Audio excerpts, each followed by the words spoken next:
Welcome to the Shoot to Ill podcast. My name is Martin Depict. I'm a photographer, videographer, and graphic designer based in Los Angeles. If you're joining me for the first time, thank you. This is a podcast for anyone who creates content. And if you're returning and listening to me once again, thank you for clicking that link and watching and listening to me however you choose to digest this podcast. In today's podcast, I want to talk about money. So as you can tell, I have the green light behind me if you're watching this on YouTube.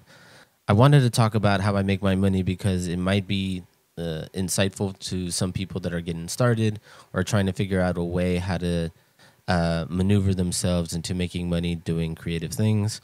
So I do want to touch up on that. But first, I want to talk about some gear stuff because some things have happened in the last couple of days. So I want to talk about first the most overhyped camera in photography right now, the Fuji X100V. So I'm talking about this because I spoke about it 2 episodes ago.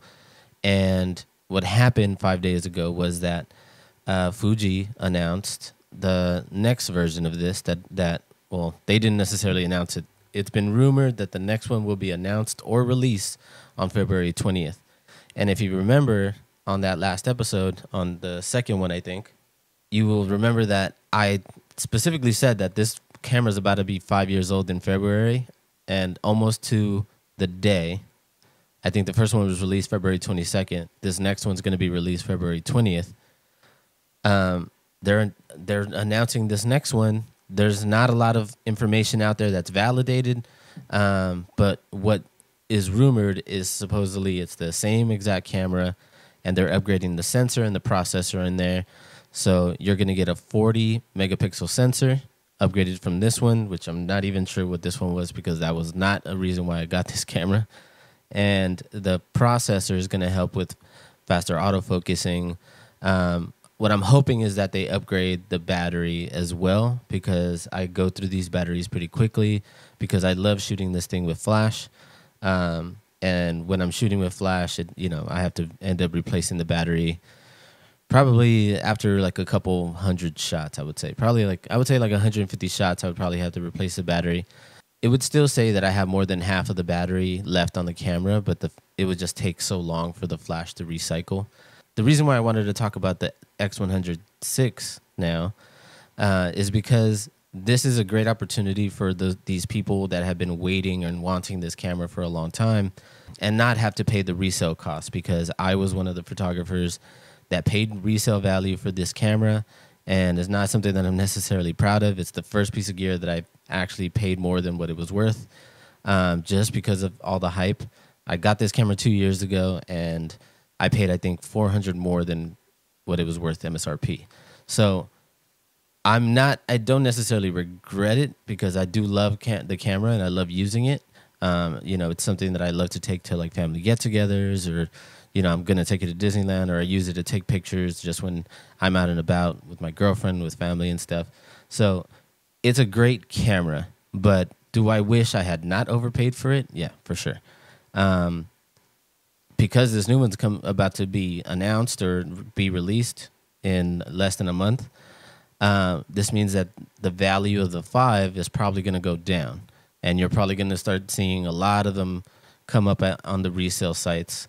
So OfferUp, KEH, they're probably going to have a bunch on there that they're going to be reselling. Will they sell for more than what people bought them for is going to be my question, because I think photographers fell in love with this camera because it sort of created that grittiness and that old film-like retro style in a much more modern package.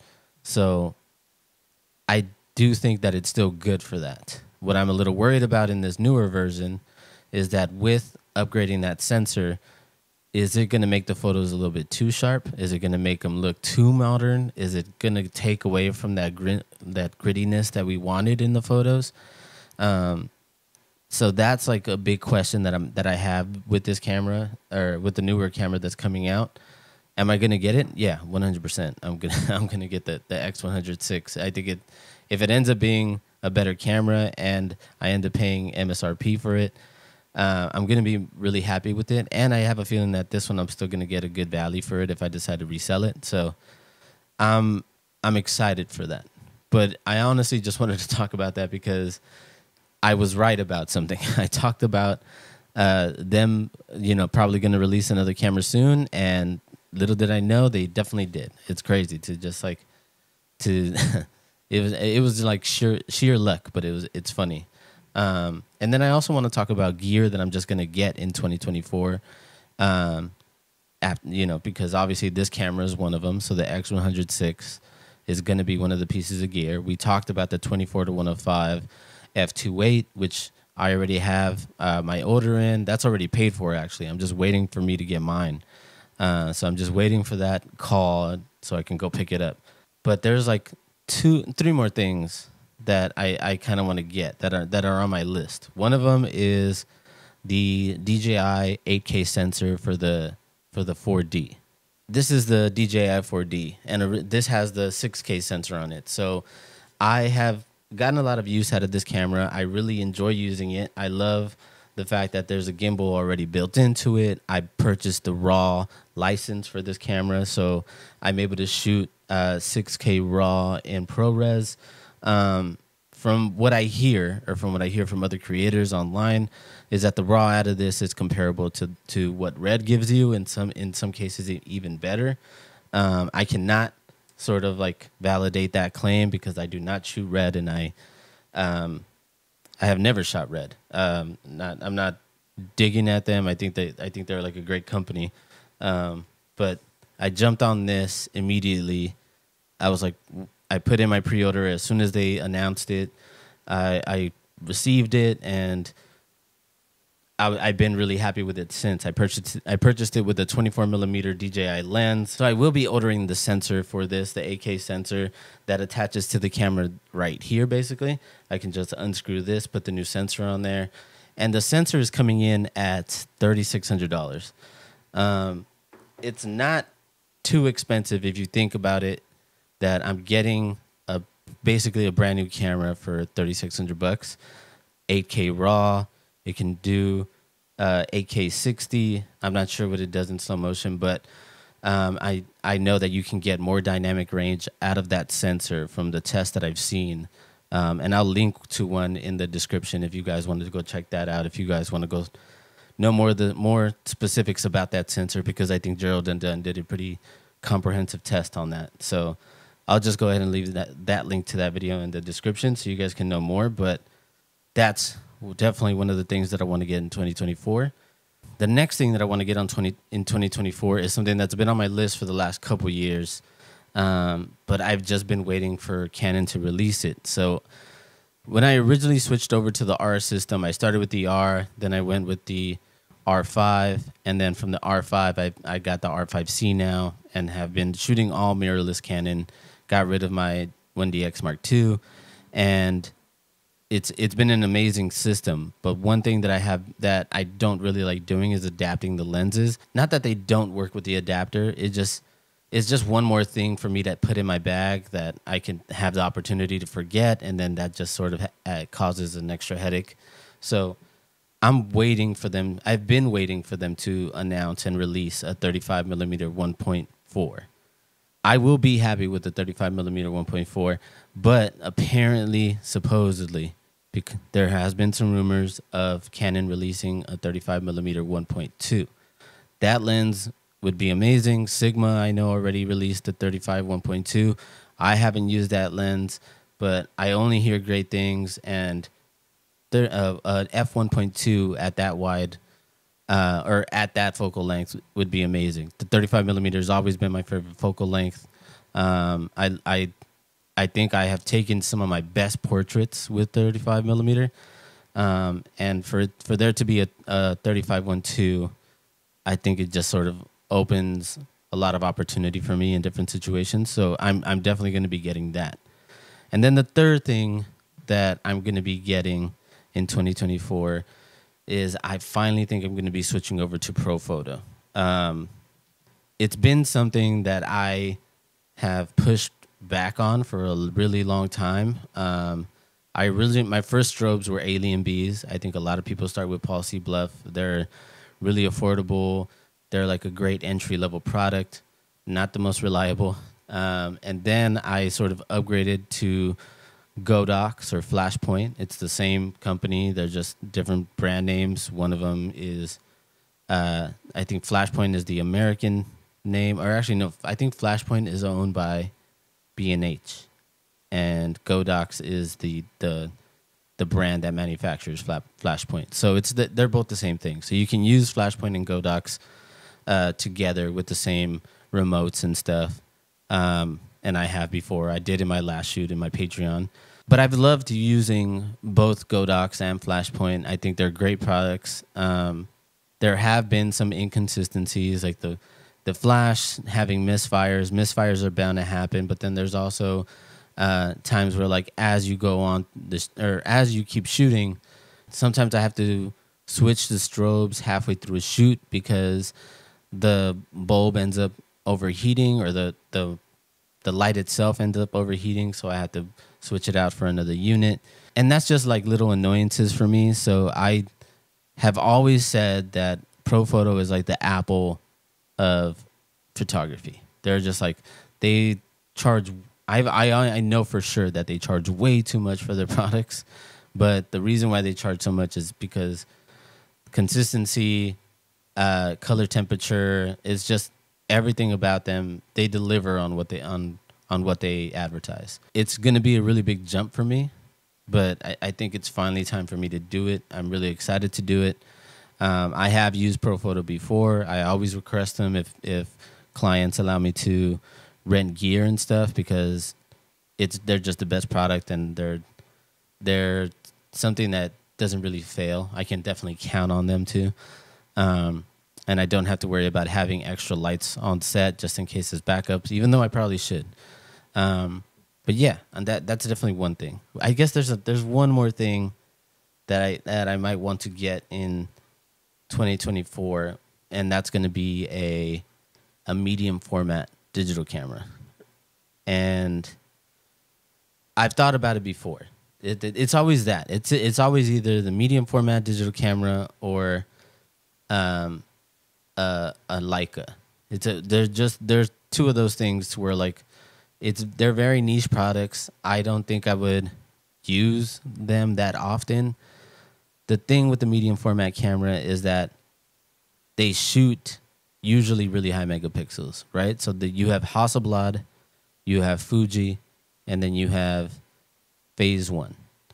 These three, like, they all make sensors that are over or at least 100 megapixels. And when you're shooting that size of image, you get a lot more detail in your images. And I think, like, I might be experimenting with some things this year that I might need the detail for. So it's definitely been on my mind. I definitely think I'm going to rent one, at least for this next Shoot to Ill project in February, which I'm excited to announce. I should be announcing it soon. But yeah, and then I also have to think about, should I go with the more affordable medium format camera, which would be the Fuji, the GFX series cameras I think that they have. I just don't know, because when the other competitor in the space is Hasselblad, which has so much history in the space, you know, they were the camera that got taken up on the space mission when they landed on the moon. They took the first pictures on the moon. It's just like, you know, and then since then they have like a certain level of quality to their cameras. Obviously, they might not be the fastest, or they might not be the best cameras to, like, for everyday use, but for specific things, I know people that love to use them for, like, landscapes, and I have seen people use them on set for a lot of product shoots because they do get that detail. And so I think I'm probably between the Hasselblad and Phase 1. Phase 1 actually makes a 150 megapixel sensor, which I think is overkill. But I don't know, man. This is the thing. Like, I'm always sort of contradicting myself and trying to figure out, like, is it worth it? Is it not worth it? Will I use it? Will I not use it? I guess, you know, only time will tell. And who knows? Like, I might, like I said, I'm for sure gonna rent one in February for this next Shoot to Ill project on Patreon. So I might end up renting one. I might fall in love with it, or I might just think it's it's not worth the money because these medium format cameras are expensive. I think most of them with a lens, they'll probably run you probably between 12 and 18,000 probably, and that's just one camera with one lens. So I don't know. I'm thinking about it, but we'll see. It's like I said, it's always been that and Leica that have been sort of like on my wish list for a long time. So we'll see. We'll see how the year goes, you know. But yeah, let's get into the money talk because I've been asked this before, and I don't know if I can't go into too much detail because I have some NDAs with clients, and I definitely don't want to get in trouble or put myself in jeopardy. So I'm definitely going to be going through this episode with like a fine-tooth comb and make sure that I don't say anything that could get me in trouble. I'm just going to go through categories of things that I do and list them from what makes me the least amount of money to what makes me the most amount of money. So first is going to be merch. Like 2023 was the first year that I did merch. It wasn't something that I promoted way too much. I actually wasn't posting that much at all on social media, but it was something that I thought was great for me to promote. I ran some ads behind it, just try to see what I can get. And, I made some pretty decent sales, but I think I'm going to keep trying to continue to make more and more. And I think the cool thing about it too is that drop shipping clothing, like I always order samples of the stuff to make sure that I like it before I promote it or before I put it on my site. But drop shipping is great because I can just sort of like design it, order a sample for myself. If I like it, I'll put it on the website, and then I don't lose any money. Like the company makes them once the order is placed, they ship it to the customer, and I just get whatever money is left over after the cost of printing and shipping, which isn't like a huge margin. There's definitely more of a profit margin if you decide to just like print 1,000 shirts or sweaters and then sell them. But I think this was like the easiest. The level of entry was really low, so it was easy to just get into it. And then I also did lens stickers. So I have like my Sony and Canon lens stickers here. So I have my FE Sony lens stickers here, and then my RF Canon lens stickers. These were great. These were like a nice. They brought in a nice amount of money. I'm still selling them right now. They come in a pack of 40, so you get. I just sort of designed them myself and wanted to make sure that they were legible from pretty far away, and I wanted to choose like a really nice font for these. Yeah, I mean, I've purchased lens stickers from other companies before, and I just always thought that, man, I can design better ones. Like I didn't really like the layout, or I thought the font was a little corny, or the design was a little bit too much. These, I think, I'm really proud of. I did like a soft touch finish on them, so they feel really nice. They feel like a damn. How could I describe this? They feel like maybe like a soft leather. I don't know. But the finish, it offers a little bit of protection. So like, we do soft touch coating on our boxes with palms, and it's crazy because like we've literally dropped water on the boxes and thrown the boxes in the pool and they just float and stuff. Like the finish is just like a nice barrier protection to the paper. So I'm really proud of these. I think they're cool, but not a lot of money. I haven't made a lot of money from them yet, but it's a good extra amount. Pays for groceries and shit. So that was the first way that I make money. Second way that I make money is, again, not like a huge money maker, but it's definitely a great opportunity for me to learn, which is going on set, assisting, helping friends, doing being a gaffer on a production set. Not something that I do often. I'm not in the union, so if I get asked to do it, I'm being asked because they really need someone else to be there. Um, so, but the great thing about it is that whenever I get asked to help and do like just help around set, I always end up learning a lot. Just like seeing how people are setting up their lights, how they're utilizing the light, whether it is with scrims or throwing in flags, and how it affects the final shot in film or in photo. It's great, and I always end up leaving those situations or those jobs really inspired.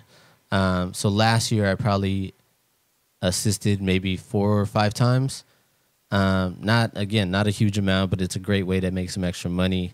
And hopefully I have the time to do it more this year because I just think it's like a really cool way to meet people too. I'm not like I don't go out, I don't go out too much, and I don't like meeting new people. I'm definitely a little bit of an introvert, so it definitely gets me out of my comfort zone.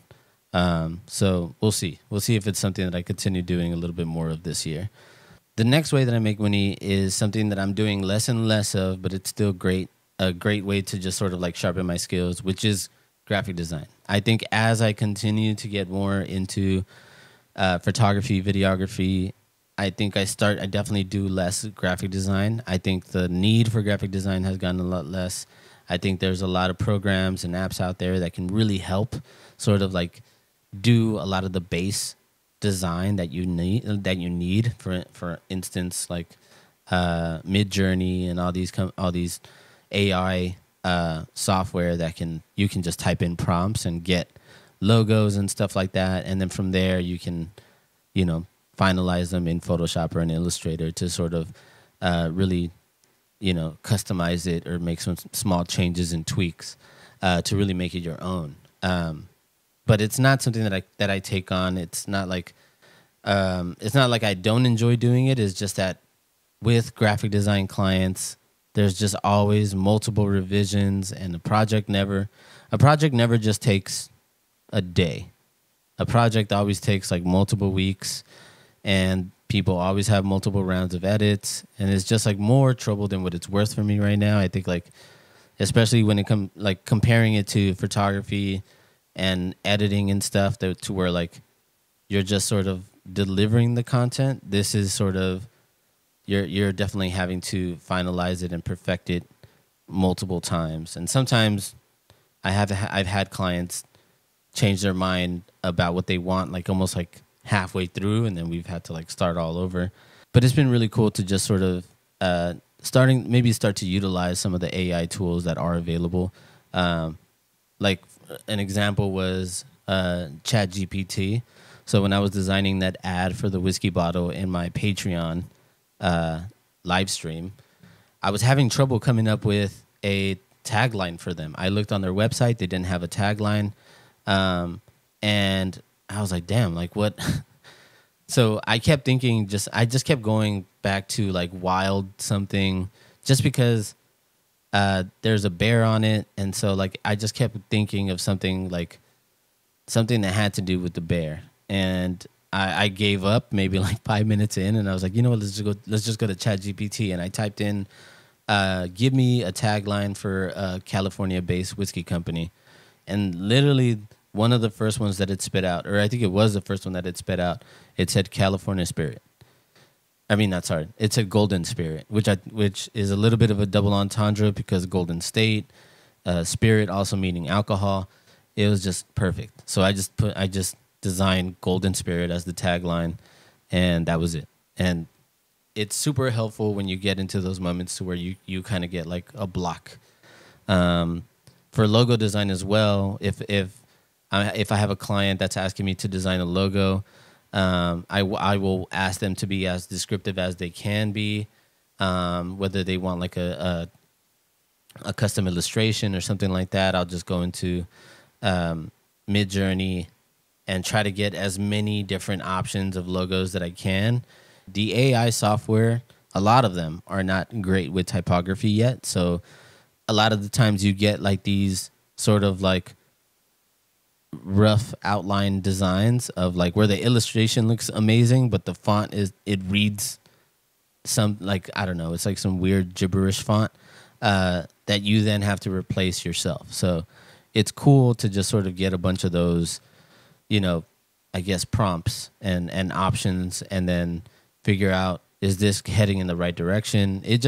I think design itself has gotten a lot easier when you're using AI. But yeah, that is the third way of me making money. And again, it's not something that I did a lot last year, but it's definitely, I took on a couple projects a month, and that just helped sort of, fill my pockets a little bit. The next way that I make money is photo shoots, or shoots in general. I think shooting photo and video, I think, go in this. The way that I charge for my shoots is that sometimes, depending on my agreement with my clients, sometimes I will include the color correction fee, and sometimes I won't include the color correction fee. It's definitely something that I decide to charge extra for based on how much we're shooting. If it's a lot, then I'm definitely going to have to charge for the color correction, because if it, for example, for photos, sometimes I'm taking all day to color correct, maybe a full day shoot. Color correcting and exporting takes some time.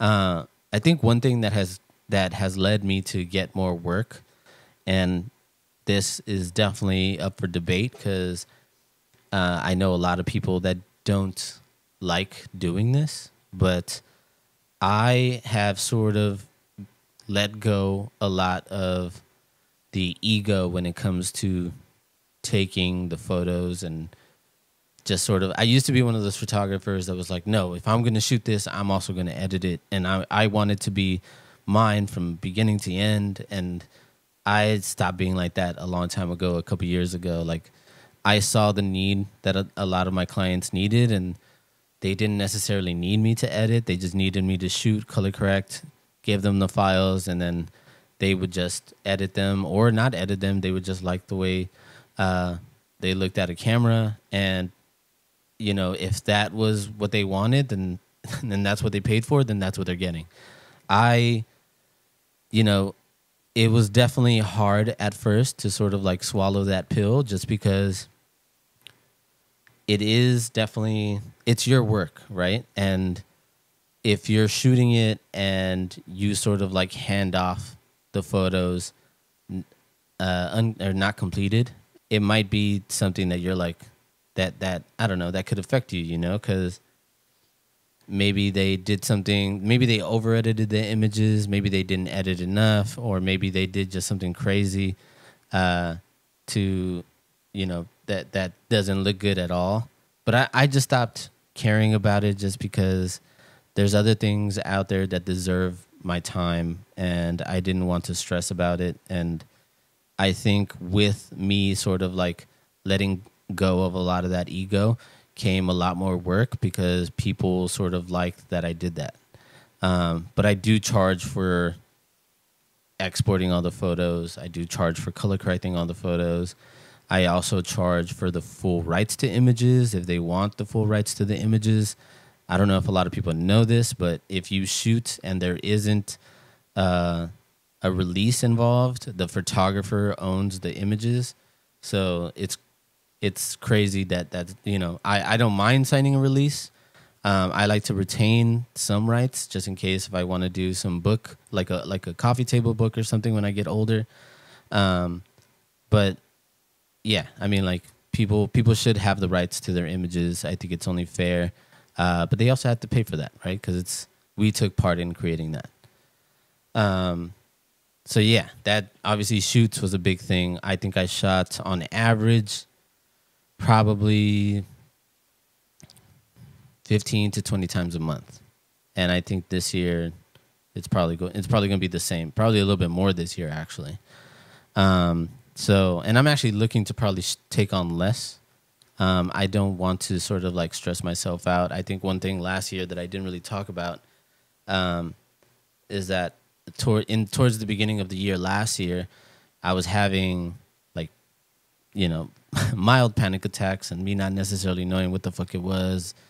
I thought I was having a heart attack at one point. I went to the hospital and they're like, no, you're fine. And so, it was just nuts. Like, I think I was just taking on too much, not sleeping enough, definitely not taking care of myself. So I'm definitely trying to get into the rhythm of taking care of myself, and then also taking on just projects that I want to do for fun, which has led me to this podcast, obviously. And then the number one way that I make money is editing. I don't include edits with my shoot cost. I do not do that. I think a lot of photographers at first think that like, oh yeah, you get 10 edits included with your shoot. But then again, that turns just like into the graphic design thing.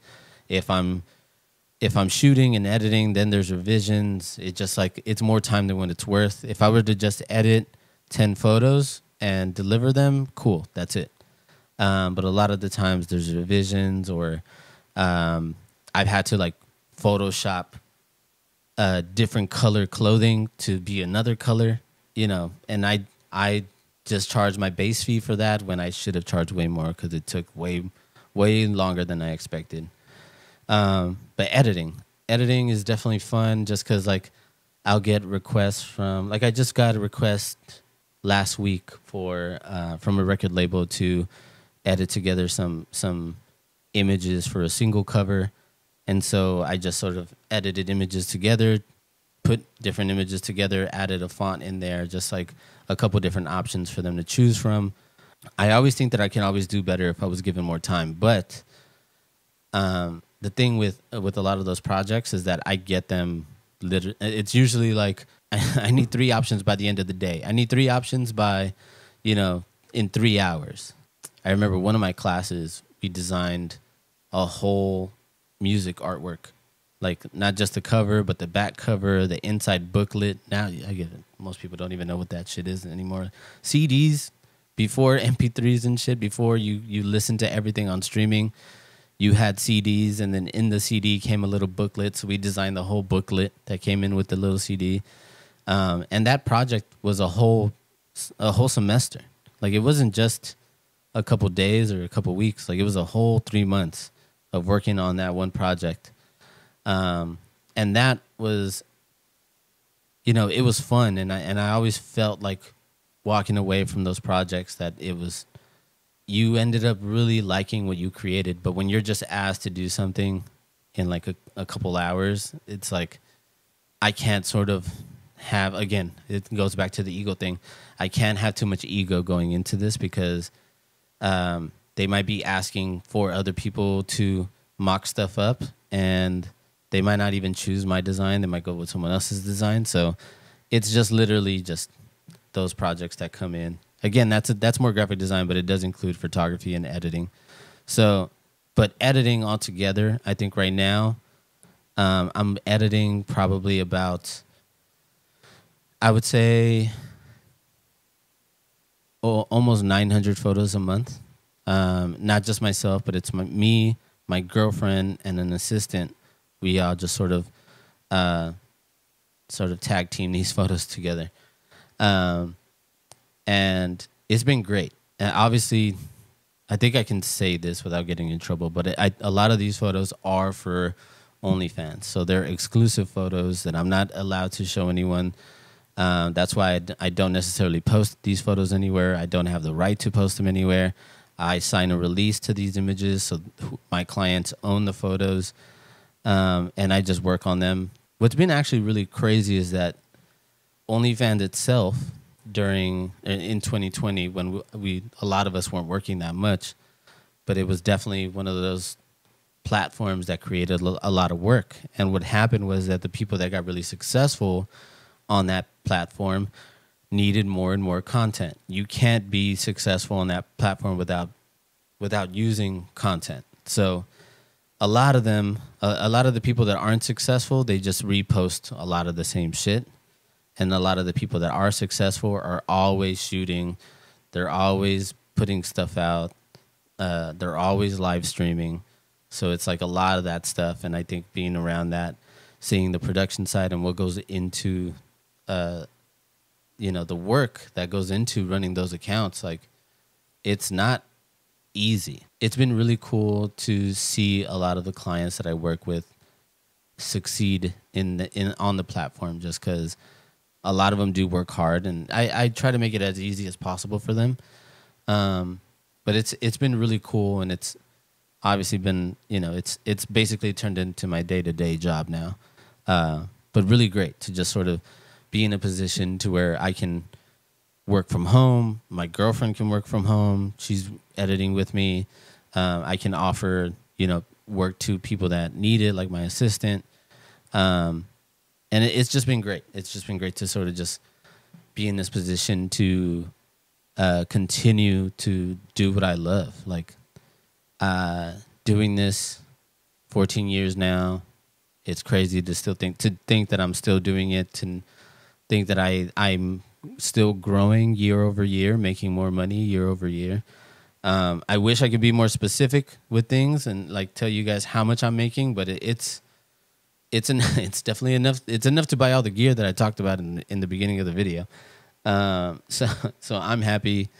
It's been cool, man. It's just been like a really cool journey. And again, just like last episode, I'm just gonna have to pat myself on the back for, making it this far and continuing to stay on this path. But yeah, it's been cool. And even now, just with like the Shoot to Ill stuff, setting up these projects, like I'm already setting up the project for April. Next month's project is really cool. I'm really excited to announce it on the Patreon. That's going to be announced pretty soon. I've already talked to the people. Actually, I could tell you guys. So the first one that I did was shooting that whiskey bottle, obviously, and that shoot itself maybe cost me $120. Everything from like the alcohol, purchasing the alcohol itself, to purchasing what I needed for the photos, like the little wood slat and the scrims and everything, the little gold foil pieces of paper to get some shot, to get the reflections of the liquid and stuff, like all that stuff. Cost me about $120. This next photo shoot for the next project in February is probably going to be 10 times that at least, because I need to pay a makeup artist, need to pay a hair person or a hairstylist, and I need to pay the model. And not only do I need to pay the model, but I also need to pay them for the usage rights, which is basically the right for me to use the images. So all in all, I'm probably looking at between, I don't know, a minimum maybe $2,000 for the next project shoot. So it's going to be interesting to just sort of like, and I'll give you guys a full cost breakdown of what it costs. So at least you can know, if you try to set up some of these shoots for a client, you know what you should charge for. Because I try to charge for everything: equipment fees, administrative fees. I charge for rentals if I get rentals. I try to charge for everything that I possibly can. So it's just helpful. I think it's helpful for me to share, just for you guys to sort of see, how much work goes into this and how much money goes into it, so you can charge your clients and actually make a profit instead of. I remember my first couple projects for clients, I like barely made anything, just because, I obviously working with clients that want discounts and want to work and want things for cheap, and you think that you can do it, not necessarily knowing the cost that it's going to take. Yeah, you end up working for free a lot of the times, even though you don't want to. So, I'm going to be sharing all that stuff on my Patreon next month in February. Maybe I'll share my releases and stuff as well, so that way you guys can have a copy of my releases. But yeah, it's going to be a fun project. So sign up for my Patreon if you haven't already. That's going to be in the link in the description. So yeah, I hope this video helped anyone who needed to hear anything about financials and how creatives make money. But there's obviously a lot more that goes into it, and I'm sorry that I wasn't as specific. But yeah, I'm just trying not to get sued. That's pretty much it. Again, if you're listening to this on Apple Podcasts or Spotify, leave me a great review. And if you're watching this on YouTube, make sure you like, subscribe, comment down below. It'll help this video get out there and be shown to a lot more like-minded people. But yeah, thank you guys again. Keep shooting. Peace.